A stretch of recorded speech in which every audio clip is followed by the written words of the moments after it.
Imagine after 120, you pass away, they do an autopsy on you, and they open up your heart. And inside of your heart, there's a giant mansion, or a delicious steak, or a bank account that's written $1 billion, or a beautiful wife, or a beautiful family. And you achieve those things in life, well, you would be quite happy then, because you achieved what is your real essence. While all those things are very nice, and all those things are wonderful to have, that's not who we are, and therefore we can never be happy with such a thing. In this week's Torah portion, Yisro, we get the Torah. We learn about Moses getting the Torah from God on Mount Sinai, with over 6 million Jewish people witnessing. The Torah, we have to understand, is not a one-time event. The Torah is a blueprint for all of history. And not only for all of history, for all of creation. Past, present, future. For every single thing in the entire world. It's God's blueprint for creation. And it's the way, it's the path for an infinite God to be able to connect to a finite human being. And vice versa. It is literally our bridge on how to connect to an infinite God. Every single thing in the Torah teaches every single aspect of life. There's nothing that's left out. Every aspect of our life, how to live, what to do, how to think, how to dress, how to eat, everything. And we know the Torah is eternal. So the Rebbe asks a question. Why is it that in this week's Torah portion, we learn about receiving the Torah, Parshas Yisro? And then we once again learn about receiving the Torah later on at the end of the Torah, in the book of Devarim, in Parshas V'etchanan, the 5th book of the Torah. If the Torah is eternal and it exists forever, why do we have to recall the story of it twice? This occurrence of it having 2 times? And the answer is because both of them are directly connected to our divine service and our purpose in the world. This week's Torah portion, Yisro, is all about how God is infinite, and God is infinitely above all of creation. In such a way that when we learn Torah, we realize that we are literally have no existence, no independent existence.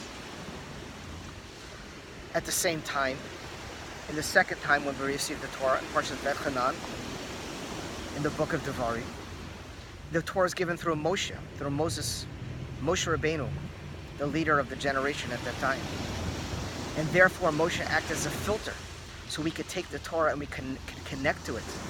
And we could use it in such a way that we could turn our individual lives godly. And that everything we do will have meaning and purpose, according to God's terms, not our terms. So in a sense, we really need both of these aspects. And in fact, we say this every single day when we say Shema. Shema Yisrael, Adonai Eloheinu, Adonai Echad. Hear, Israel, our Lord, our God, our Lord is one. It doesn't mean that there's no other gods. It means there's nothing else in existence but God. And at the same time, right after, we say, Baruch Shem Kavod B'choto Le'olam V'ed. Blessed be the glory of His kingship forever and ever. Because God made us human beings and put us into a physical body, in a physical world. And therefore, He wants to connect to us and wants us to connect to Him through the Torah. So, as a Jew, we have to weigh these 2 completely opposite dynamics. The sense that we are alive and we exist, and the sense that we don't have any independent existence other than God. There's a story from the Alter Rebbe, when the Alter Rebbe was at the home with the Mittler Rebbe, his son, before he became the second Rebbe.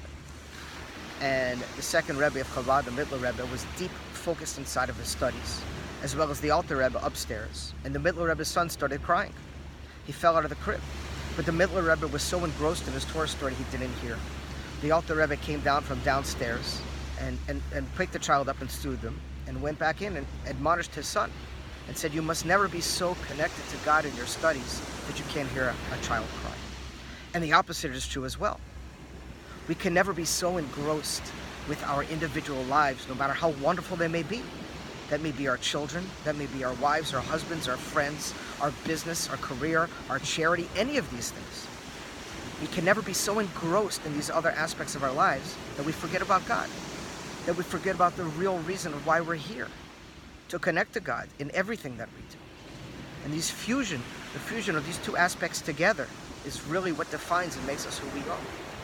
Infinite beings connected to an infinite guide inside of a finite body in a finite world. And when we learn how to live connected to God and at the same time be inside of this physical world without letting this physical world affect us to the point that we get so caught up in our day-to-day lives that we forget about our purpose, and we become depressed or nervous or anxious, and our lives are a constant roller coaster because we let the outside circumstances define who we are.